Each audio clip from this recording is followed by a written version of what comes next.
नमस्कार, आप सभी का हार्दिक स्वागत है। आज के एडिटोरियल सेशन में हम स्टार्ट करेंगे इस ब्यूटीफुल मोटिवेशनल कोट के साथ। Don't stop when you are tired. तब मत रुकिए जब आप थक चुके हों। Stop when you are done. रुकना तब है जब आप अपनी मंजिल पर पहुंच चुके हों, जब आप अपना काम कंप्लीट कर चुके हों। तो सीधी सी बात है कि मंजिल पर पहुंचने से पहले थकना भी मना है, रुकना भी मना है। चलते चलिए तब तक जब तक कि आप मंजिल पर ना पहुंच जाएं। आशीष क्लासेस ऐप को तो आपने डाउनलोड कर ही लिया होगा, नहीं डाउनलोड किया है तो डाउनलोड कर लें। डिस्क्रिप्शन में लिंक के थ्रू जाकर डाउनलोड कर सकते हैं या फिर सीधा प्ले स्टोर से आशीष क्लासेस सर्च करके भी डाउनलोड हो सकता है। कल से हम बैच स्टार्ट करेंगे द हिंदू एडिटोरियल का, जिसमें इस एडिटोरियल के अलावा जो एडिटोरियल आपको यूट्यूब पर 5 बजे मिलता है, यही एडिटोरियल 12 बजे के करीब ऐप पर उपलब्ध होता है। साथ में PDF उपलब्ध होती है। इसके अतिरिक्त एक एडिटोरियल और प्रोवाइड करवाया जाता है इवनिंग में 8-9 बजे के करीब। तो दोनों एडिटोरियल्स प्राप्त करने के लिए आप ये कोर्स बाई कर सकते हैं। ऐप पर जाकर एक बार ज़रूर से देखें। आज का जो सेशन है वो आधारित एक बार फिर से कोरोना आधारित ये आर्टिकल, इसमें बताया गया है आपको कि कितने केसेस, किस गति से केसेस बढ़ रहे हैं, किन राज्यों में टेस्टिंग अभी भी पिछड़ी हुई है, किन राज्यों में टेस्टिंग काफ़ी ज़्यादा हुई है जिसके चलते रिजल्ट्स भी अच्छे आने लग गए हैं। तो ये सब चर्चाएं हम करेंगे आज के एडिटोरियल में। खास करके अगर मैं टोन की बात करूंगा तो टेक्निकल टोन आप कह सकते हो, इन्फॉर्मेटिव टोन आप कह सकते हो, क्योंकि यहाँ आंकड़े ही बताए गए हैं आपको, ठीक है ना। तो यहाँ डेटा संबंधी बातें हैं, इस कारण से आप इसको इन्फॉर्मेटिव भी कह सकते हो और इसको आप टेक्निकल टोन में भी काउंट कर सकते हो। तो देखिए, विजिलेंस पैरामाउंट, इस विषय पर हमें चर्चा करनी है। विजिलेंस पैरामाउंट, तो सबसे पहले बता दूं मैं आपको कि विजिलेंस का मतलब क्या है और पैरामाउंट का मतलब क्या है। तो देखिए, इस साइड आ जाइए। विजिलेंस एक नाउन है, इसका मतलब है वॉचफुलनेस, सर्विलियंस, अलर्टनेस, ठीक है। इनका मतलब होता है सतर्कता। विजिलेंस का मतलब सतर्कता। और पैरामाउंट एक एडजेक्टिव है, इसका मतलब क्या है, इसका मतलब है मोस्ट इंपॉर्टेंट, सबसे ज्यादा महत्वपूर्ण। वैसे शिखर को, सर्वोच्च को भी क्या कहते हैं, पैरामाउंट ही कहते हैं, लेकिन यहाँ पे इसका मतलब है मोस्ट इंपॉर्टेंट। तो अब ये क्या कहना चाह रहा है कि विजिलेंस ही सबसे महत्वपूर्ण चीज है, ठीक है। अभी फिलहाल, हाल फिलहाल जो सबसे ज्यादा फोकस हमें करना है किसी चीज पर अगर, तो वो है सतर्कता। हमें चौकन्ना बने रहना है, हमें निगरानी रखनी है, हमें अलर्ट रहना है, इसकी बात कर रखी है, ठीक है। तो ये तो आपका हेडलाइन है। अब हम बात करें, मीन्स टाइटल है इस आर्टिकल का। अब कह रहा है कि on June 20, a month after 1 lakh novel coronavirus cases were reported, India crossed a grim milestone of 4 lakh cases। अब इन 2-3 लाइंस में पहले तो आप देख लें कि इस स्लाइड में सब्जेक्ट क्या है और वर्ब क्या है। तो नोवेल कोरोना वायरस यहाँ पे सब्जेक्ट है, इसकी वर्ब दे रखी है आपको वर। फिर आगे आपको सब्जेक्ट दे रखा है इट, इसकी वर्ब दे रखी है इसी के पास में टुक। फिर यहाँ पे सब्जेक्ट है इंडिया, इसकी वर्ब दे रखी है इसी के पास में एडेड, ठीक है। तो सब्जेक्ट और वर्ब बहुत नजदीक नजदीक है इस स्लाइड में। आपको कहना क्या चाह रहा है कि ऑन जून 20, कब की बात है, 20 जून की। तो ऑन का प्रयोग करने का मतलब ही ये है कि पर्टिकुलरली हम उसी डे, उसी डेट की बात कर रहे हैं। तो ऑन जून 20, 20 जून को, a month after 1 lakh novel corona virus cases were reported. तो जब novel corona virus cases report किए गए, ये स्ट्रक्चर जो हो गया है आपका, ये पैसिव वॉइस का हो गया है। तो जब novel corona virus cases, novel इसको इसलिए कहा गया है क्योंकि ये वायरस पहली बार सामने आया है, ऐसा पहले कभी नहीं देखा गया, इसलिए इसको नाम दिया गया नोवेल। तो नोवेल कोरोना वायरस केसेज जब रिपोर्ट किए गए थे, है ना, 1 लाख केसेज जब रिपोर्ट किए गए थे, उसके 1 महीने के बाद, मीन्स आप मान लीजिए कि मिड मई तक, मतलब मई के बिचले मतलब बीच तक, मध्य तक आते आते 1 लाख केसेस हो गए थे। और उसके 1 महीने के बाद India crossed a grim milestone of 4 lakh cases. यहाँ पे इंडिया सब्जेक्ट है, ये मैंने हाईलाइट नहीं किया है, और इसकी वर्ब ये क्रॉस्ड है। तो भारत ने यहाँ पे क्रॉस कर दिया है ए ग्रिम माइलस्टोन। ग्रिम क्या है, ग्रिम का मतलब ड्रेडफुल, हॉरिड या फ्राइटफुल, ठीक है। चिंताजनक कह सकते हो, भयानक कह सकते हो, भयावह कह सकते हो। तो भारत ने एक भयावह आंकड़ा पार किया है, किसका, 4 लाख केसेस का।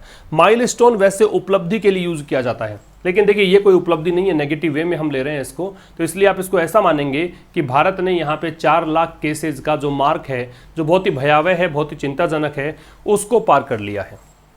समझ में आ गया। तो इन 3 लाइन्स में इतनी सी बात है कि भी 20 जून से 1 महीना पहले चलोगे तो आपको 1 लाख केसेस नजर आएंगे। फिर 1 महीने बाद में अगर आप आओगे तो 4 लाख केसेस नजर आए हैं, ठीक है। आगे कह रहा है if it took 13 days, if यदि, इट भारत के लिए है, टुक मतलब लिए, टेक की सेकंड फॉर्म है, 13 डेज 13 दिन, to double to 2 lakh cases. यदि भारत ने यहाँ पे 13 दिन लिए केसेस डबल होने में, मतलब 1 लाख केसेस थे, फिर 13 दिन के बाद में केसेस हो गए 2 लाख, ठीक है, डबल होकर कितने हो गए, अब 2 लगा रखा है, इसका मतलब यहां तक पहुंच गए, डबल होकर कितने पहुंच गए, 2 लाख केसेस हो गए। तो कह रहा है India added another 1 lakh cases in 10 days on June 12, और फिर 2 लाख हो गए, फिर अगले मतलब कितने दिनों के अंदर, 10 दिनों के अंदर, मतलब 12 जून को भारत ने यहां पे 1 लाख केसेस और ऐड कर लिए। तो कह रहा है कि इंडिया एडेड, भारत ने जोड़े, ऐड किए, अनदर 1 लाख केसेस, मतलब 1 लाख हो गया, फिर 1 लाख केसेस जुड़ गए इन 10 डेज, 10 दिनों में। कब की बात है, जून 12 की बात है। और फिर देखो 8 दिनों में और हो गए 1 लाख, तो 4 लाख के करीब आंकड़ा हो गया है। बात समझ में आ गई। तो यहां तक की बातें तो क्या है, केवल आंकड़ों की बातें हैं कि भाई अगर आप 1 महीने पहले जाओगे, 20 मई के करीब जाओगे तो 1 लाख केसेस थे, 20 जून को आओगे तो केसेस की संख्या 4 लाख है। फिर थोड़ा सा इलेबरेट किया है, थोड़ा सा विस्तार दिया है इस बात को लेखक ने, और कहा है कि भी 13 डेज लिए इसने डबल होने में केसेस को, 13 दिन के अंदर डबल हो गए केसेस, 2 लाख हो गए। फिर अगले 1 लाख जो केसेस हैं वो 10 दिन में ही हो गए, जून 12 को, और जून 20 आते आते तो 4 लाख। फिर कह रहा है ये, from a test positivity rate of 4.6% in mid May, it is 7.9% as on June 21, reflecting a wider spread in the community, particularly in the hotspots Mumbai, Delhi, Chennai and Ahmedabad.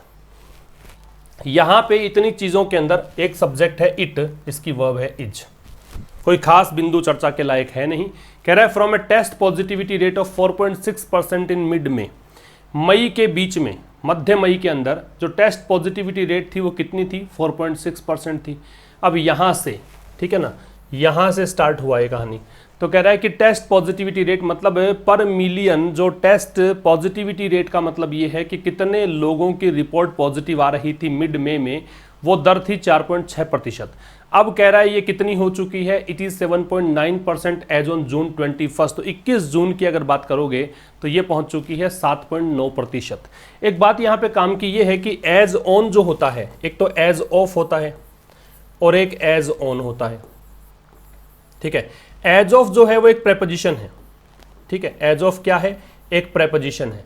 As on जो है वो एक्चुअल में ऑन के जैसा ही काम करता है, जैसे ऑन होता है ना कि ऑन 21, तो ये एज ऑन का मतलब जैसा कि आंकड़े मिले हैं इस दिन को, इस डेट को, ठीक है, तब तो लगाते हैं एज ऑन।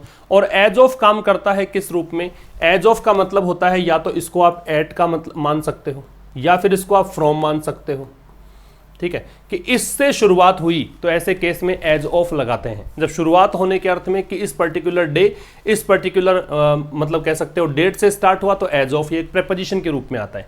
एज ऑन का मतलब जैसा कि ऑन का प्रयोग है वैसा ही प्रयोग करते हैं, तो ये एज ऑन का मतलब जैसा कि आंकड़े रहे हैं 21 तारीख को उस तरीके से बता रहा है, ठीक है। तो ये दोनों में फर्क है, एज ऑन और एज ऑफ में, लगते एक जैसे से ही हैं। तो कह रहा है कि टेस्ट पॉजिटिविटी रेट जो मिड मे में 4.6% थी, अब वो 7.9% हो गई है। कब, 21 जून को। रिफ्लेक्टिंग, हमने कल भी डिस्कस किया था कि जब बीच में आईएनजी लगता है और उसका फिर मीनिंग लेते हो कि ऐसा करते हुए, तो यहां रिफ्लेक्टिंग का मतलब है दर्शाते हुए। क्या मतलब है रिफ्लेक्टिंग का, दर्शाते हुए। तो reflecting a wider spread in the community, तो ये कह रहा है कि वाइडर स्प्रेड का मतलब क्या हो गया, वाइडर का मतलब बहुत ज़्यादा, वाइड की डिग्री कंपैरेटिव है। वाइड का मतलब क्या होता है, वाइड का मतलब चौड़ाई के लिए यूज करते हैं वाइड, तो वाइडर है मतलब अधिक वृहद स्तर पर रिफ्लेक्ट होते हुए, ठीक है, अधिक वृहद स्तर पर, ये दर्शाते हुए कि भाई अधिक बड़े स्तर पर यहाँ पे कम्युनिटी में ये ट्रांसमिशन हो चुका है। ये बताते हुए कि भाई अगर पॉजिटिविटी रेट बढ़ रही है, अगर 7.9% पे ये आंकड़ा पहुंच गया है कि पर मिलियन पॉजिटिव केसेस की संख्या 7.9% पहुंच गई है, 21 जून की बात है, तो ये कह रहा है ऐसा दर्शाते हुए कि बड़े स्तर पर फैलाव हो गया है। कहां पर, कम्युनिटी में। कम्युनिटी का समझते हो, समुदाय स्तर पर। पर्टिकुलरली को आप यहां पे रिप्लेस कर सकते थे स्पेशली से, ESPECIALLY, तो ये स्पेशली होता है, स्पेशली का मतलब पर्टिकुलरली, विशेष करके हॉटस्पॉट्स पर। हॉटस्पॉट्स का मतलब वो क्षेत्र जो कि केंद्र बन चुके हैं, जहां बहुत अधिक मात्रा में ये केसेस हैं, वहां उनको बोलेंगे हॉटस्पॉट्स। तो हॉटस्पॉट्स जैसे कि मुंबई में, दिल्ली में, चेन्नई में और अहमदाबाद में, ठीक है, यहां की बात कर रहा है। तो इन 4 जगहों पे बात कर रहा है कि लगभग इन 4 जगहों पे हॉटस्पॉट्स के अंदर वाइडर स्प्रेड होने लग गया है, ये दर्शाया गया है जब ये आंकड़े सामने आए। फिर कह रहा है मोर्टेलिटी, अब मोर्टेलिटी सब्जेक्ट है, ये इसकी वर्ब है, विच रिलेटिव प्रोनाउन है तो इससे पहले आ रहा है, ठीक है। और ये कॉमा लग रहा है, इसका मतलब नॉन डिफाइनिंग क्लॉज है, नॉन रेस्ट्रिक्टिव क्लॉज है ना।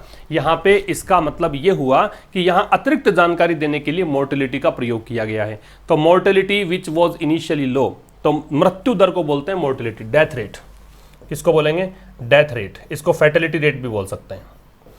तो मृत्यु दर जो कि वॉज इनिशियली लो, जो शुरुआत में कम थी, इनिशियली मतलब प्रारंभिक तौर पर, तो प्रारंभिक तौर पर जो मृत्यु दर कम थी, हैज बीन स्टेडिली इंक्रीजिंग, वो अब धीरे धीरे बढ़ रही है, ठीक है ना। हैज बीन किसको देखकर है? इसी को देखकर है, मोर्टिलिटी को। तो मोर्टिलिटी जो है हैज बीन स्टेडिली इंक्रीजिंग, धीरे धीरे, इंक्रीजिंग का मतलब बढ़ रही है, ठीक है। तो धीरे धीरे मृत्यु दर बढ़ रही है, ये कहना चाह रहा है। ये आपका सेकंड स्लाइड में हो गया। नेक्स्ट देखें, इसमें आपका पहला सब्जेक्ट है द फर्स्ट डेथ, वर्ब है वॉज। फिर द फिगर सब्जेक्ट है, वर्ब है क्रॉस्ड। फिर इट सब्जेक्ट है, वर्ब है हैज। द टोल सब्जेक्ट है, टच्ड वर्ब है, ठीक है।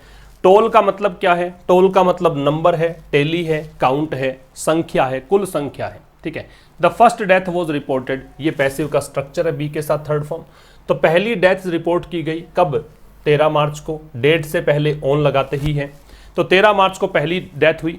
And the figure crossed 1000 on April 28। और अगर 28 अप्रैल की बात करो तो देखो यहाँ भी ऑन था क्योंकि डेट है, यहाँ भी ऑन है क्योंकि डेट है। और 28 अप्रैल की बात करो तो यह आंकड़ा, कौन सा आंकड़ा?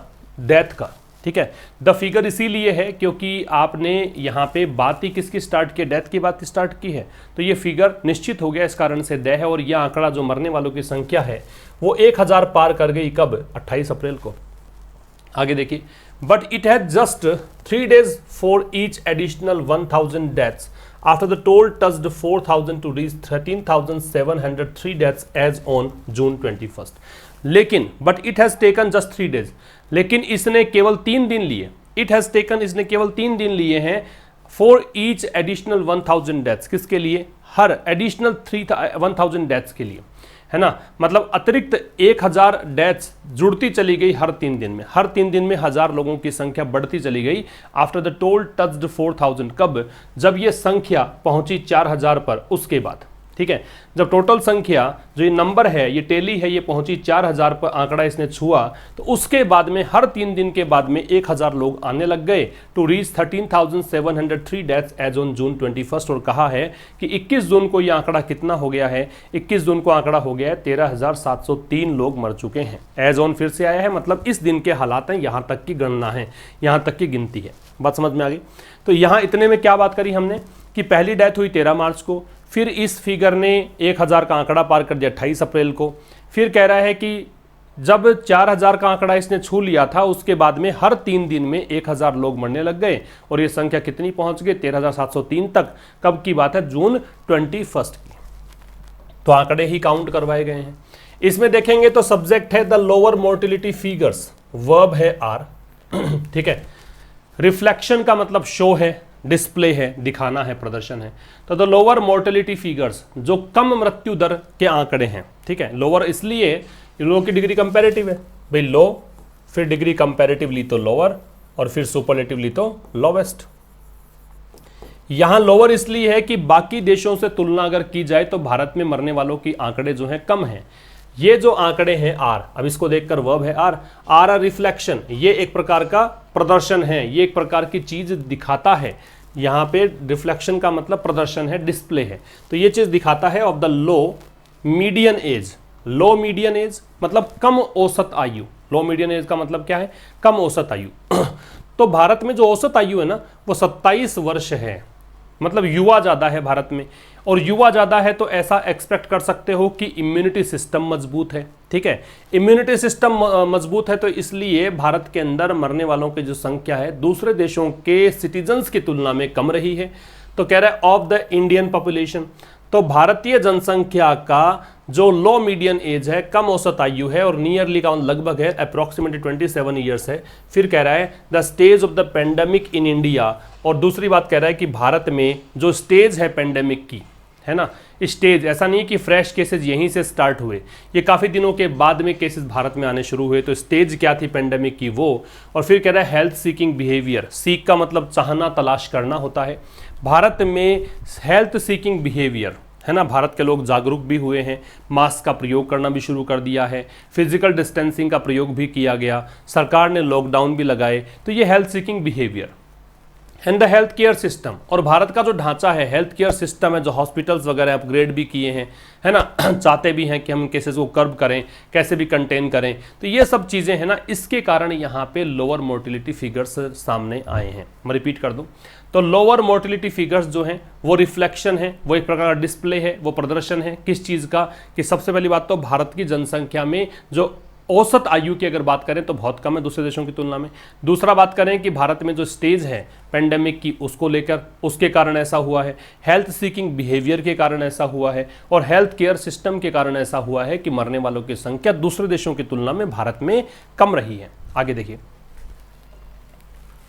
अब यहाँ पे देखिए काम की बात, एक तो प्रेवलेंस दे रखा है। प्रेवलेंस काफ़ी इंपॉर्टेंट वर्ड है, काफ़ी बार आता है। इसका मतलब कॉमननेस है, यूबिक्विटी है, परवेसिवनेस है, व्यापकता। क्या कह सकते हो? व्यापकता, इसका मतलब है व्यापकता। ठीक। दूसरा, यहाँ पे जो हेल्प कीप है, हेल्प के साथ में हम सीधा क्या लगाते हैं? V0 लगाते हैं, या फिर हम 2+V0 भी लगा सकते हैं। तो हेल्प के साथ में दोनों चीज़ों की पॉसिबिलिटी है। आप चाहें तो बेस फॉर्म लगाएं, आप चाहें तो 2 के साथ में V0 लगाएं, दोनों चीज़ें संभव है। आप हेल्प के साथ में सीधा V0 भी लगा सकते हैं और हेल्प के साथ में 2+V0 भी लगा सकते हैं। तो क्या कह रहा है? While the low median age has helped keep mortality low. तो वाइल का मतलब यद्यपि, है ना, ये कंजंक्शन के रूप में आ रहा है। यद्यपि जो लो मीडियन एज है मींस जो कम औसत आयु है, ये सब्जेक्ट है, ये वर्ब है। इसने क्या किया है? इसने सहायता की है किस चीज़ में? मोर्टेलिटी को लो रखने में। मोर्टेलिटी क्या पढ़ के आए हैं? मृत्यु दर। तो मृत्यु दर को कम रखने में सहायता किसने की है? कम औसत आयु ने। यद्यपि ऐसा है। अब देखो कोमा लगा के बोलेगा तो ये बोलेगा फिर भी। आपको एक फंक्शनिंग ध्यान होगी ऑल्दो यट वाली, है ना। हम लोग पढ़ते हैं ऑल्दो, इसके साथ पढ़ते हैं यट, या दो के साथ यट स्टिल या कोमा पढ़ते हैं। वही फंक्शन इसका होता है वाइल का, ठीक है ना। यद्यपि अब जो शुरुआत में वाइल आता है, दो क्लॉजेस को कनेक्ट करता है, तो ये वैसा ही काम करेगा जैसे ऑल्दो दो करते हैं। तो यद्यपि जो लो मीडियन एज है, कम औसत आयु है, उसने सहायता की है किस चीज़ में? कि मोर्टेलिटी को कम रखा जा सके, मृत्यु दर कम रखी जा सके। फिर भी high prevalence of high risk factors, लेकिन बहुत ज़्यादा व्यापकता है किसकी? हाई रिस्क फैक्टर्स की। हाई रिस्क फैक्टर का मतलब क्या है? जो खतरा बढ़ाने वाले कारक हैं, बहुत ज़्यादा खतरा पैदा करने वाले कारक हैं, उनकी व्यापकता, उनकी उपस्थिति ज़्यादा है। इवन अमंग यंगर पीपल, किसके बीच में? युवा लोगों के बीच में भी। अब ये जो इवन है ये इम्फेसाइज करने के लिए यूज किया गया है, इसका मतलब भी है, ठीक है। माइट पुट, माइट दे रखा है तो माइट यहाँ पे, अब ये सब्जेक्ट है और ये वर्ब दे रखी है माइट पुट। ये मॉडल है और इसके साथ V0 है। माइट का प्रयोग हम करते हैं रिमोट पॉसिबिलिटी या वीक पॉसिबिलिटी के लिए, हम चर्चा कर चुके हैं पहले भी। तो वीक पॉसिबिलिटी अगर है या फिर रिमोट पॉसिबिलिटी है, दूर की संभावना है या कमजोर संभावना है, उसके लिए हम माइट को मॉडल के रूप में यूज करते हैं। तो ये कह रहा है युवाओं के बीच में भी हाई रिस्क फैक्टर्स हो सकते हैं। तो जो उनको, डैम किसके लिए आ रहा है? युवाओं के लिए। जो उन युवाओं को डाल सकते हैं किस में? खतरे में, ग्रेट रिस्क में। If infected with the virus, यदि वो इन्फेक्ट हो गए, यदि वो संक्रमित हो गए, किससे संक्रमित हो गए? वायरस से। तो एक चीज समझ सकते हैं कि इन्फेक्ट अपने साथ में विद लेता है जब आप कहेंगे कि संक्रमित है, और किस चीज से संक्रमित है? तो वायरस से संक्रमित है, इसलिए इन्फेक्टेड विद। तो इस स्लाइड में हमने क्या सीखा? इसमें हमने सीखा कि प्रेवलेंस जो शब्द है वो एक नाउन है, क्योंकि देखो ENCE एंडिंग वर्ड्स होते हैं या ANCE एंडिंग वर्ड्स होते हैं, वो जनरली नाउन होते हैं, पहली बात। दूसरा, इसका मीनिंग क्या है? तो इसका मतलब व्यापकता है, मतलब उपस्थिति है। दूसरी बात हमने सीखा कि हेल्प के साथ में V0 भी लग सकता है, 2+V0 भी लग सकता है। नेक्स्ट चीज हमने सीखी कि इनफेक्ट के साथ में विद लगाते हैं। एक चीज हमने सीखी यहाँ पे कि माइट जो है वो वीक पॉसिबिलिटी, रिमोट पॉसिबिलिटी के लिए आता है। और इसका सार ये है कि यद्यपि भारत में मान लिया कि कम औसत आयु वाले लोग रहते हैं, तो इससे भारत के अंदर मृत्यु दर को कम रखने में हेल्प मिली है। फिर भी कह रहा है कि बहुत ज़्यादा यहाँ पे ऐसी चीज़ है, यहाँ व्यापकता है किस चीज़ की? हाई रिस्क फैक्टर्स की। मतलब काफ़ी ज़्यादा यहाँ पे खतरा बढ़ाने वाले कारक मौजूद हैं। तो ये चीज जो है वो युवा लोगों को भी प्रभावित कर सकती है, उनको खतरे में डाल सकती है अगर वो इन्फेक्ट हो गए वायरस से तो। ठीक है, यहां तक कोई प्रॉब्लम नहीं है। आगे देखते हैं। आगे देखिए, सब्जेक्ट आपको दे रखा है हेल्थ केयर सिस्टम, ये सब्जेक्ट है। इसकी वर्ब हम देखेंगे, आगे पता लग जाएगा। ये देखो कुड दे रखा है। कुड मैंने इसको हाईलाइट इसलिए किया है कि कुड यहां पे जो यूज किया गया है वो पास्ट में यूज नहीं किया गया है। कुड का प्रयोग ऐसा नहीं है पास्ट में ही होता, ये पॉसिबिलिटी बताने के लिए प्रेजेंट में भी यूज होता है, प्रेजेंट में ही यूज किया गया है। कंडीशनल सेंटेंस भी बन रहा है, हम चर्चा करेंगे। दिस दे रखा है सब्जेक्ट, तो इज का प्रयोग है, ये यहां पे देख लीजिए। तो कह रहा है द हेल्थ केयर सिस्टम, तो हेल्थ केयर सिस्टम कहां पे, इन 4 जगह पे जो कि हॉटस्पॉट्स हमने कहे थे। ऑलरेडी स्ट्रेंड, स्ट्रेंड का मतलब यहां पे है ट्रबल्ड, स्ट्रेंड का मतलब क्या है, ट्रबल्ड, मुसीबत से ग्रस्त, मुसीबत में फंसे हुए, है ना। तो ये कह रहे हैं कि यहाँ 4 जगह पे जो हॉटस्पॉट्स हैं वहां पे जो हेल्थ केयर सिस्टम है जो पहले से ही मुसीबत में है। कुड विटनेस, तो कुड विटनेस का सब्जेक्ट ये वाला है। ये क्या कर सकते हैं, ये सामना कर सकते हैं, ये विटनेस कर सकते हैं, ये एक्सपीरियंस कर सकते हैं, ये संभावना है। मोर डेथ्स मतलब ज्यादा यहाँ पे मृत्यु हो सकती है, ज्यादा लोग मर सकते हैं। If the virus spreads unabated, unabated का मतलब है बिना कमजोर पड़े, है ना, बिना कमजोर पड़े, बिना कम हुए, क्योंकि ये वर्ड जो है वो बना किससे है, अबेट से बना है। अबेट हमने डिस्कस किया हुआ है, अबेट का मतलब लेसन होता है, अबेट से मतलब होता है डिमिनिश, ठीक है जी। अबेट से मतलब होता है डिक्रीज, रिड्यूस, ठीक है, वेन, ये सब अबेट, ड्विंडल, ये सब अबेट के मतलब होते हैं। अब इसको कर दिया अनअबेटेड, तो अन एक प्रीफिक्स जोड़कर इसको हमने अपोजिट बना दिया है। तो इसका मतलब बिना कमजोर पड़े, बिना कम हुए, लगातार बढ़ते रहते हैं। तो रिपीट कर देता हूं, देखो हेल्थ केयर सिस्टम जो है इन 4 जगहों पे जो पहले से ही मुसीबत में है, ये हो सकता है कि यहाँ पे बहुत अधिक मृत्यु देखने को मिले यदि वायरस जो है बिना रुके, बिना नियंत्रित हुए, बिना कमजोर पड़े बढ़ता रहता है। तो यहाँ पे एक चीज देखेंगे आप, यहाँ पे कंडीशनल सेंटेंस है। कंडीशनल सेंटेंस है, देखो इफ के साथ में आपको V1 दे रखा है और V1 के साथ में S दे रखा है। ये देखो इफ द वायरस स्प्रेड्स, ये वायरस सब्जेक्ट है, ये यहाँ पे V1 के साथ में S है, ES भी हो सकता था आवश्यकता अनुसार। दूसरी तरफ हमें क्या लगाना होता है, विल, शैल, कैन में ये पढ़ते आते हैं हम। यहाँ क्या लगाया है, कुड प्लस V0। तो ये पॉसिबिलिटी है, एग्जाम में अगर ऐसा प्रश्न आए तो घबराने की जरूरत नहीं है, कुड हो भी सकता है क्योंकि कुड यहाँ पे संभावना बता रहा है। तो ये फर्स्ट कंडीशनल सेंटेंस का निर्माण कर रहा है, ठीक है। आगे देखेंगे, तो with India now in the unlock phase, अब भारत जो है अनलॉक फेज में है। फेज का मतलब होता है स्टेज, फेज का मतलब दौर, स्टेज। तो भारत जो है, भारत का स्टेज कौन सी चल रही है, अनलॉक वाली। अनलॉक इसलिए क्योंकि पहले लॉकडाउन लगाया गया था, अब भारत ने धीरे धीरे लॉकडाउन खोलना शुरू कर दिया, तो अनलॉक फेज में है। तो दिस इज द टाइम, तो अब ये वो समय है टू बी मोस्ट विजिलेंट, कि सबसे ज्यादा सतर्क हो जाएं। विजिलेंट का मतलब यहाँ पे अलर्ट मान लो, कि सबसे ज्यादा अलर्ट होने का टाइम यही है कि सब अब कॉन्टैक्ट में आएंगे, फिजिकल डिस्टेंसिंग मेंटेन करना बड़ा मुश्किल होगा। तो इसलिए अब यहाँ पे वायरस के फैलने की संभावना सबसे अधिक है, तो सबसे अधिक विजिलेंट होने की जरूरत भी अभी है। क्लियर है ये बात? आगे देखते हैं। देखिए आपको सब्जेक्ट दे रखा है केरला, कर्नाटका एंड आंध्र प्रदेश। इन तीनों राज्यों को देखकर वर्ब लग रखी है हैव। यहां सब्जेक्ट दे रखा है केरला, वर्ब दे रखी है वॉज। यहां सब्जेक्ट दे रखा है द फर्स्ट, यहां वर्ब दे रखी है वॉज, फर्स्ट केस ही है। फिर द अदर 2 स्टेट्स, वर्ब दे रखी है यूटिलाइज्ड, है ना। ये तो सब्जेक्ट और वर्ब हो गया। एक वर्ड मिलेगा गियर्ड, गियर का मतलब है प्रिपेयर्ड या इक्विप्ड, बिल्कुल तैयार, ठीक है। अब देखो क्या बोलना चाह रहे हैं, केरला, कर्नाटक और आंध्र प्रदेश 3 राज्य हैं। हैव डन, हैव के साथ थर्ड फॉर्म आती है। एक्सेप्शनली वेल, वेल एडवर्ब है, और एडवर्ब को मॉडिफाई करने के लिए हमें एक और एडवर्ब चाहिए, तो ये एडवर्ब की विशेषता बताने के दूसरा एडवर्ब आ गया।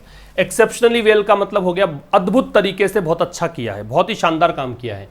तो इन तीनों राज्यों ने बहुत ही शानदार काम किया है इन कंटेनमेंट, किस क्षेत्र में, कंटेनमेंट में। कंटेनमेंट का मतलब क्या होता है, कंटेनमेंट का मतलब कंटेन से बनता है, कंटेन का मतलब रोकना, तो कंटेनमेंट का रोकने की प्रक्रिया।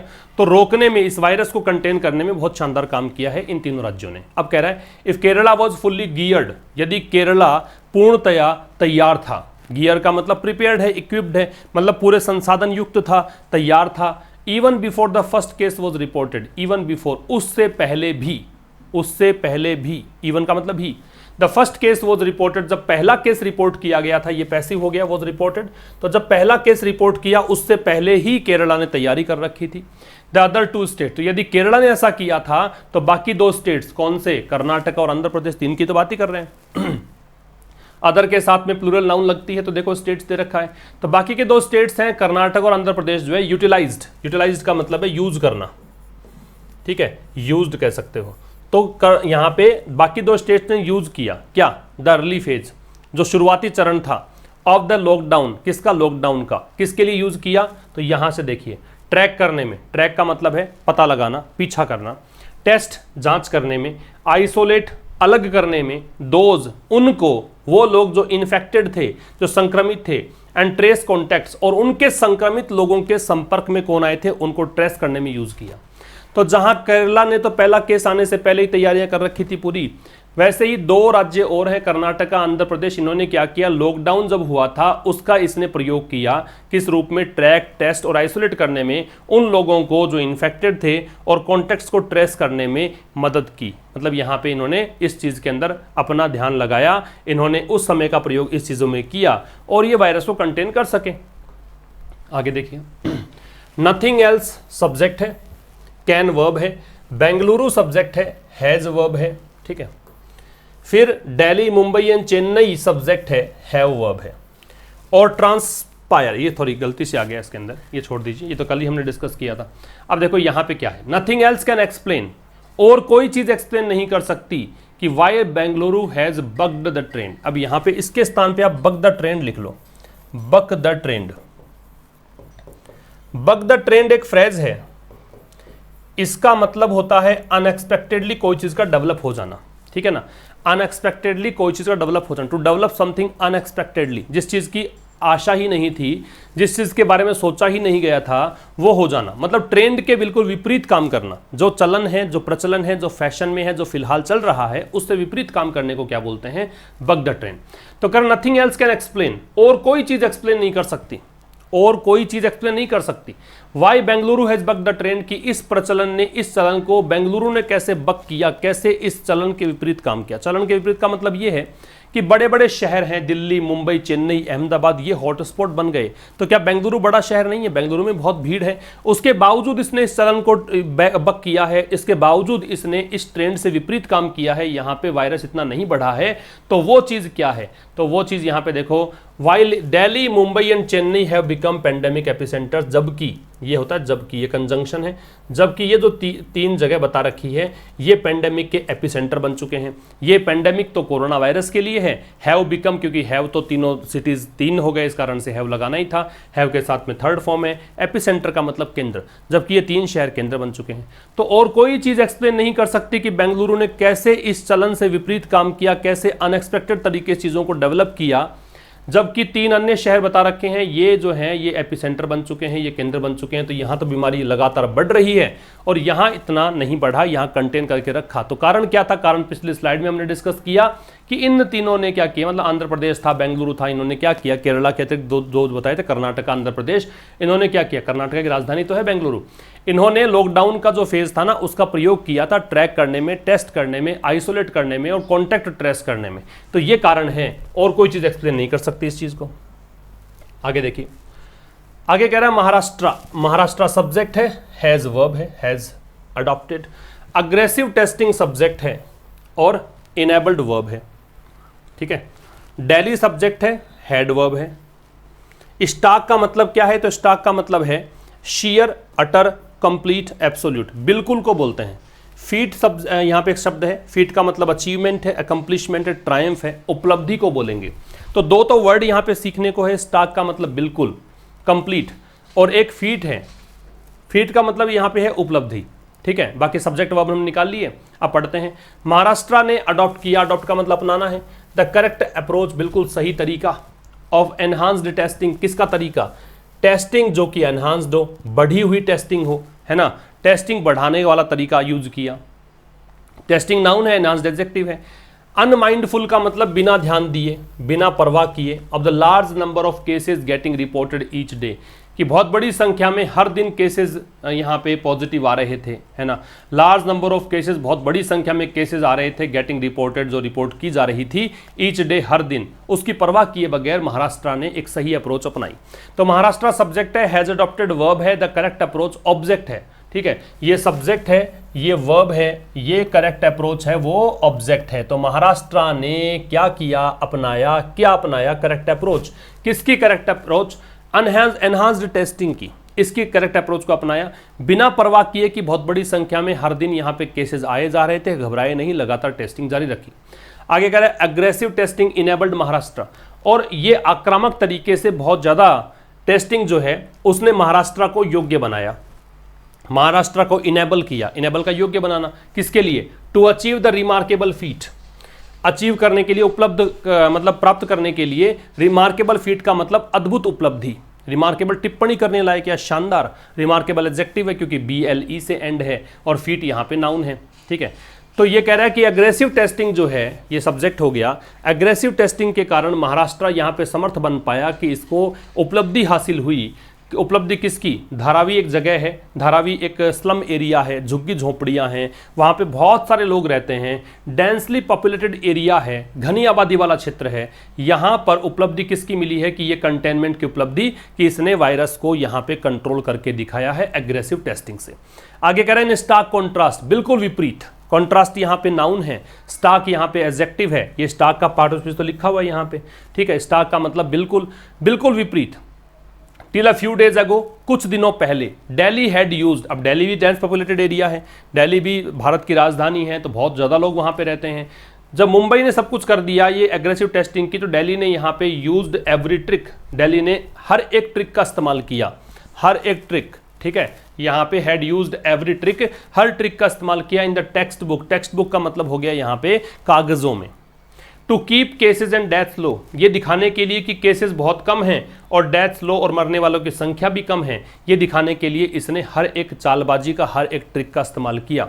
एवरी अपने साथ में नाउन, प्रोनाउन और जो भी वर्ब है वो सब सिंगुलर लेता है, ठीक है। तीन ही चीज़ें इंग्लिश में होती हैं जो एक वचन बहुवचन हमें सोचना पड़ता है, एक नाउन होता है, एक प्रोनाउन होता है, एक वर्ब होती है, ये तीनों ही सिंगुलर आएंगी अगर ईच या एवरी में से कुछ आएगा तो। बात समझ में आ गई। इसके बाद देखिए आगे कह रहा है दैट फ्यूअर केसेस, अब दैट सब्जेक्ट है यहाँ पे, कैसे समझ में आएगा देखो, ये दैट जो आ रहा है वो इसके लिए आ रहा है। That fewer cases are reported from Telangana, West Bengal, Uttar Pradesh and Bihar, raises suspicion about their testing and counting. Fewer cases, कम केसेस या ना के बराबर केसेस, है ना। फ्यूअर है वो तुलनात्मक है, फ्यू की डिग्री कंपैरेटिव है। कम केसेस आर रिपोर्टेड, रिपोर्ट आ रही है उनकी, है ना, ये पैसिव वॉइस है। कम केसेस रिपोर्ट हुए हैं फ्रॉम तेलंगाना, वेस्ट बंगाल, उत्तर प्रदेश, बिहार, इन चार से, तेलंगाना से, वो वेस्ट बंगाल से, उत्तर प्रदेश से, बिहार से। तो ये जो कम केसेस रिपोर्ट हुए हैं, ये तो हो गया है यहाँ पे पूरा वाक्य कंप्लीट। इन पूरे वाक्य के लिए यहाँ पे दैट है, तो ये जो चीज़ है दैट रेजेज सस्पिशन, ये जो चीज़ है वो यहाँ पे सस्पिशन खड़ा करती है। रेज और राइज हम पढ़ चुके हैं कि रेज जो होता है वो बढ़ाना होता है, जबकि राइज जो होता है वो बढ़ना होता है। अपने आप वृद्धि करना हो तो राइज आएगा, राइज के बाद में ऑब्जेक्ट नहीं आता है। रेज है उसके बाद में आप ऑब्जेक्ट लगा सकते हैं, बढ़ाने को बोलते हैं। रेज की सेकंड और थर्ड फॉर्म रेज्ड और रेज्ड होगी, राइज की सेकंड और थर्ड फॉर्म रोज और रीजन होगी। तो ये बढ़ाया है सस्पिशन, रेज यहाँ पे वर्ब है और सस्पिशन यहाँ पे क्या है, आपको ऑब्जेक्ट दिया गया है, ठीक है। तो कह रहा है कि कम केसेस रिपोर्ट हुए हैं, कहां से, तेलंगाना, वेस्ट बंगाल, उत्तर प्रदेश और बिहार से। ये यहां पे संदेह खड़ा करता है about their testing and counting, किस बारे में, उनकी टेस्टिंग और काउंटिंग के बारे में, कि भाई उन्होंने टेस्टिंग सही से नहीं की है, टेस्टिंग ज़्यादा नहीं की है और उन्होंने काउंटिंग सही से नहीं की है, वरना ऐसा कैसे हो सकता है कि यहाँ पे केसेस कम आए। आगे कह रहा है while many states have reported migrant workers testing positive on arrival, it is inconceivable that Uttar Pradesh, Bihar and West Bengal, which have recorded the most returnees, should not see a spike. Many states subject है, have reported verb है। तो while यद्यपि many states अनेकों राज्यों ने have reported report किया है migrant workers testing positive की जो प्रवासी मजदूर हैं वो पॉजिटिव आ रहे हैं on arrival आगमन पर, है ना। फिर प्रवासी मजदूर राज्यों में लौटे और राज्यों में लौटे तो फिर वहाँ पे आने पर वहाँ पे केसेस अपने आप बढ़ गए क्योंकि उनकी टेस्टिंग हुई, टेस्टिंग में आंकड़े सामने आए, टेस्टिंग में आंकड़े सामने आने से पॉजिटिव की संख्या बढ़ गई। It is inconceivable. तो कह रहा है यद्यपि बहुत सारे राज्यों ने यहाँ पे रिपोर्ट किया है कि माइग्रेंट वर्कर्स के पॉजिटिव आने पर यहाँ पे मतलब माइग्रेंट वर्कर्स जो हैं वो पॉजिटिव आए हैं जब वो उनके राज्य में लौटे हैं, फिर भी इट इज इनकंसीवेबल। इनकंसीवेबल का मतलब अकल्पनीय है ये चीज। देखो लिख रखा है यहाँ पे अनबिलीवेबल, अनइम्प्लॉजिबल, इम्प्लॉजिबल और इम्पॉसिबल। असंभव है ये चीज विश्वास नहीं होता इस चीज पर। एडजेक्टिव है क्योंकि देखो ABLE आ रहा है, ABLE एंडिंग वर्ड एडजेक्टिव होते हैं। तो ये चीज समझ में नहीं आती है कि उत्तर प्रदेश, बिहार और West Bengal which have recorded the most returnees, जहां पर सबसे ज्यादा रिटर्नीज रहे हैं। विच किसके लिए है? इन तीनों राज्यों के लिए है, इसी कारण से हैव रिकॉर्डेड है। इन्होंने रिकॉर्ड किया है द मोस्ट रिटर्नीज, सबसे ज्यादा रिटर्नी, सबसे ज्यादा लौटने वाले लोग इनके राज्यों में रहे थे। Should not see a spike. Spike का मतलब होता है बढ़ोतरी। नाउन है यहाँ पे इंक्रीज को, बूस्ट को, एक्रेशन को, इंक्रीमेंट को बोलेंगे कि यहाँ पे बढ़ोतरी नहीं हुई है, समझ में नहीं आता है। ठीक है, तो बहुत सिंपल सी बातें की है। यद्यपि बहुत सारे राज्यों ने रिपोर्ट किया है कि माइग्रेंट वर्कर्स जिनका पॉजिटिव टेस्टिंग आई है अराइवल पर, फिर भी ये जो चीज़ है ये समझ में नहीं आती है, ये विश्वास करने योग्य नहीं है कि उत्तर प्रदेश, बिहार और वेस्ट बंगाल जहां सबसे अधिक रिटर्नीज आए हैं, सबसे अधिक प्रवासी मजदूर इन राज्यों के थे, यहां पर कोई स्पाइक देखने को नहीं मिला, यहां बढ़ोतरी देखने को नहीं मिली। तो ऐसा कैसे हुआ? तो सीधा सीधा शक जाता है कि यहां पे काउंटिंग सही से नहीं हुई, टेस्टिंग सही से नहीं हुई है। इससे आगे बात करें तो कह रहा है through fever clinics and testing of people with influenza like illness in certain areas in Chennai that have high spread, Tamil Nadu is making up for last time। सबसे पहले तो आप एक ये फ्रेज है वो नोट कर लीजिए, मेक अप। मेकअप का मतलब होता है कंपनसेट करना, कंपनसेट, मुआवजा देना भी होता है, भरपाई करना होता है। ठीक है, तो कह रहा है कि थ्रू का मतलब है इस चीज के माध्यम से। तो फीवर क्लिनिक्स का मतलब जहां बुखार वगैरह की जांच होती है, एंड टेस्टिंग ऑफ पीपल, लोगों की जांच, विद इन्फ्लुएंजा लाइक इलनेस, जिनको इन्फ्लुएंजा मतलब जुकाम वगैरह है उनकी जांच। इन सर्टेन एरियाज, सर्टेन की कहानी समझिएगा, सर्टेन और असर्टेन दो चीजें हैं, है ना। Sometimes we see certain and sometimes we see uncertain. तो यहाँ पे फर्क ये पड़ता है कि whenever we see certain then we use here singular noun and singular verb. ठीक है, जबकि असर्टेन अगर है, सॉरी मैंने उल्टा कर दिया, plural noun and plural verb, यहां तो आएगा plural noun and plural verb. जबकि आपको असर्टेन मिलेगा तो singular noun and singular verb का प्रयोग मिलेगा। ये ध्यान रखिएगा, इंपॉर्टेंट है। तो यहाँ पे सर्टेन है, इस कारण से देख लीजिए प्लूरल नाउन का प्रयोग है। ठीक है, तो कह रहा है कि फीवर क्लिनिक्स के माध्यम से और टेस्टिंग के माध्यम से, लोगों की टेस्टिंग के माध्यम से, कि जो लोग इन्फ्लुएंजा से शिकायत भी जिसको है, जुकाम की शिकायत भी है, उनकी जांच भी है ना। कुछ क्षेत्रों में जैसे कि सर्टेन एरियाज इन चेन्नई में कई क्षेत्र हैं ऐसे जहां पे ऐसी जांच हुई, दैट हैव हाई स्प्रेड, जहां पे काफ़ी ज़्यादा ये स्प्रेड है। स्प्रेड किसका है समझ जाइए, कोरोना वायरस का स्प्रेड है। Tamil Nadu is making up for lost time. तो तमिलनाडु जो है अब इस तरीके से, लॉस्ट टाइम मतलब जो खो गया है समय, टाइम तो हो गया नाउन, लॉस्ट हो गया एडजेक्टिव, और लॉस्ट थर्ड फॉर्म है तो पास्ट पार्टिसिपल। तो ये कह रहा है कि जो टाइम खो गया है, तमिलनाडु ने जो टाइम गंवा दिया था उसकी भरपाई करने का प्रयास कर रहा है। तमिलनाडु पहले तो देखो जगह नहीं, ये मान लो, है ना, समय गंवा दिया। अब ये उस समय की भरपाई कैसे कर रहा है कि अगर किसी के जुकाम भी है उसकी जांच भी हो रही है, किसी के बुखार है उसकी जांच हो रही है। कहाँ पर? चेन्नई के उन क्षेत्रों में, उन सर्टेन एरियाज में जहां पर ये स्प्रेड काफ़ी ज़्यादा है। फिर कह रहा है बट ट्रू कंटेनमेंट, ये सब्जेक्ट है, इसकी वर्ब ये विल रिमेन है, विल मॉडल है तो V0 है।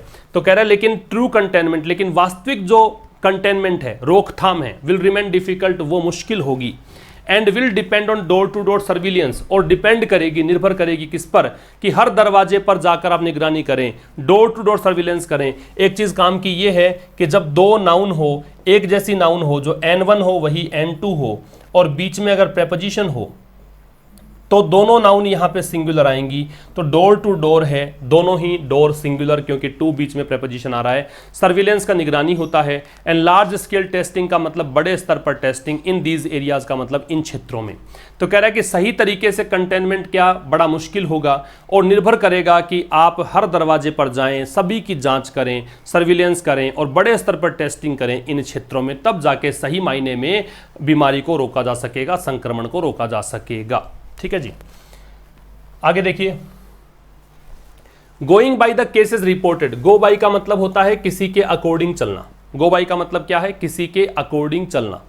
तो going by the cases reported, वो केसेस जो रिपोर्ट किए गए हैं अगर उसकी मान लें, तो गुजरात सब्जेक्ट है, सीम्स वर्ब है, गुजरात राज्य का नाम है, सिंगुलर है, तो सीम्स देखो फर्स्ट फॉर्म में एस जोड़कर एक वचन बनाया है। तो जो केसेस रिपोर्ट किए गए हैं उनके अकॉर्डिंग गुजरात ऐसा लगता है to be the only place, कि गुजरात एकमात्र स्थान है where the virus spreads to a definite number of people, कि जहां वायरस जो है एक निश्चित संख्या में लोगों को संक्रमित कर रहा है एवरी फोर्टनाइट। फोर्टनाइट का मतलब होता है 2 वीक्स। फोर्टनाइट का मतलब क्या है? 2 वीक्स, 2 सप्ताह के समय को बोलते हैं फोर्टनाइट। ठीक है, तो हर 14 दिनों के अंदर, हर 2 सप्ताह के अंदर निश्चित संख्या में ये फैलता है। ठीक है, फिर कह रहा है कि when test are increased incrementally, जब टेस्ट को इंक्रीज किया जाता है, जब जांच बढ़ाई जाती है। इंक्रीमेंटली का मतलब एक्सपोनेंशियली, क्या कह सकते हो? एक्सपोनेंशियली, बहुत गति से, रैपिडली, एक्सपोनेंशियली। अगर बहुत गति से, बहुत ही रैपिडली, एक्सपोनेंशियली, एक्सॉर्बिटेंटली अगर जांच बढ़ाई जाती है तो हर फोर्टनाइट में लोगों की संख्या जो है, संक्रमित लोगों की संख्या है, निश्चित दर से बढ़ती है, ऐसा लगता है अगर रिपोर्टेड केसेस की बात मान ले तो।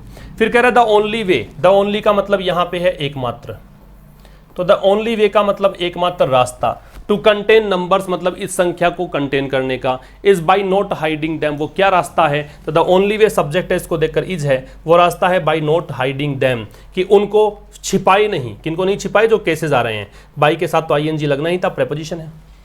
तो एकमात्र रास्ता जो है संख्याओं को रोकने का वो ये है कि इन संख्याओं को छुपाना बंद करें। ठीक, तो ये आपका आज का आर्टिकल हुआ। अब हम बात करेंगे रिवीजन की। तो इनग्रेस का मतलब होता है प्रवेश, इनग्रेस का मतलब है प्रवेश। आज ट्रांसलेशन भी हम डिस्कस करेंगे। शीन का मतलब होता है चमक, शीन से मतलब चमक है। ऑफसेट से मतलब है संतुलन। ठीक है, कैओटिक का मतलब है अव्यवस्थित, अव्यवस्थित। डिविडेंड का मतलब है लाभ। ठीक है जी, इनग्रेस को जोड़ दीजिए एंट्री से, शीन को जोड़ दीजिए शाइन से, चमक। ऑफसेट का मतलब संतुलन है, तो आप कर देंगे बैलेंस। कैओटिक का मतलब अव्यवस्थित है, तो डिसऑर्डरली। एंड डिविडेंड का मतलब लाभ है, तो बेनिफिट।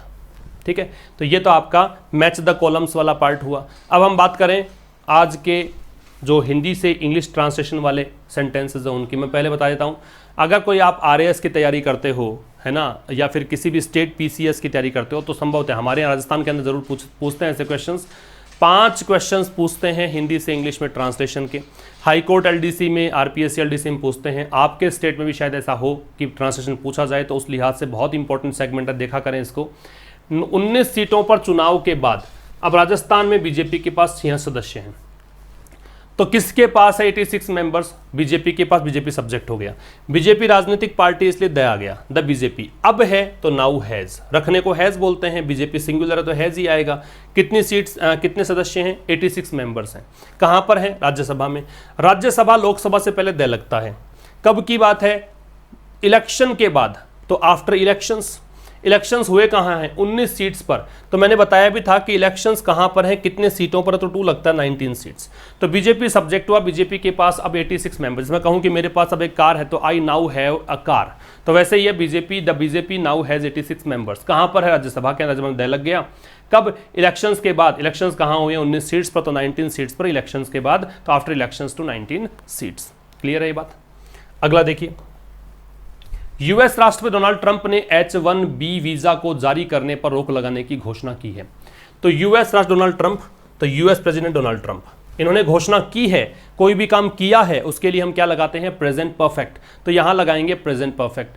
तो हैज इश्यूड, जारी करने की घोषणा की है, तो मैंने इसको हैज इश्यूड अ प्रोक्लेमेशन। आप सीधा भी कर सकते हो हैज प्रोक्लेम्ड, हैज अनाउंस्ड, ऐसा भी कर सकते हो। सीधा प्रोक्लेम्ड कर दो, कोई खास बात नहीं है। हैज इश्यूड ए प्रोक्लेमेशन कर दो, मैंने इसको नाउन बना के कर दिया तो भी कोई दिक्कत नहीं है। घोषणा किस चीज की है? To suspend issuing of H1B visa. H1B visa है, उसको जारी करने पर रोक लगाने की बात की है। ठीक है ना, तो सस्पेंड का रोकना होता है, और सस्पेंड और इश्यू दोनों साथ में, वर्ब फर्स्ट फॉर्म नहीं आ सकती, इसलिए मुझे आईएनजी करना पड़ा इसको। तो यूएस राष्ट्रपति डोनाल्ड ट्रंप ये सब्जेक्ट है, उन्होंने घोषणा की है तो हैज प्रोक्लेम्ड कर दो, हैज इश्यूड ए प्रोक्लेमेशन कर दो। किसकी घोषणा की है? सस्पेंड करने की। सस्पेंड किसको करना है? मतलब रोकने की। रोकना किसको है? H1B वीजाज को जारी करने का। तो जारी करने को इश्यू बोलते हैं, चूंकि सस्पेंड फर्स्ट फॉर्म है तो आगे ING फॉर्म लगानी पड़ेगी ऑफ H1B वीजाज। आगे देखेंगे तो एक है सर्वोच्च न्यायालय ने 18 जून को पुरी जगन्नाथ यात्रा पर लगाए गए प्रतिबंध को सोमवार को हटाया। किसने हटाया है? Supreme court. सुप्रीम कोर्ट से पहले दे लगेगा। कब हटाया है? मंडे को। क्या हटा दिया? Lifted it's June 18 ban. 18 जून वाला बैन है, 18 जून को लगाया था, तो इट्स जून 18 बैन। अगर जून 18 नहीं होता सीधा आ जाता लिफ्टेड बैन। ठीक है, उठाना, हटाना, लिफ्ट। किस बात पर? On the conduct of Puri Jagannath यात्रा। पुरी जगन्नाथ यात्रा के संचालन पर जो ये लगाया गया था। ठीक है, तो कंडक्ट का संचालन होता है। तो सर्वोच्च न्यायालय ने बैन हटाया, तो the supreme court lifted the ban. बीच में थोड़ा सा इसलिए लगाया क्योंकि 18 जून का बैन था, तो इट्स जून 18 बैन। कब हटाया? तो ऑन मंडे लगाना पड़ा। और किस पर बैन था? ये बैन था, बैन जिस चीज़ पर होता है वहाँ पे ऑन लगता है, तो ये पूरी जगन्नाथ यात्रा के संचालन पर बैन था, तो ऑन द कंडक्ट ऑफ पूरी जगन्नाथ यात्रा। तो ये आपका दोस्तों आज का एडिटोरियल हमने डिस्कस कर लिया है। कल हमारी मुलाकात होगी शाम 5 बजे हमेशा की तरह। जरूर से इसे शेयर कर दें मैक्सिमम और लाइक जरूर कर दें जो बच्चे इसको देख रहे हैं। मिलते हैं कल शाम 5 बजे, तब तक के लिए नमस्कार। Thank you very much.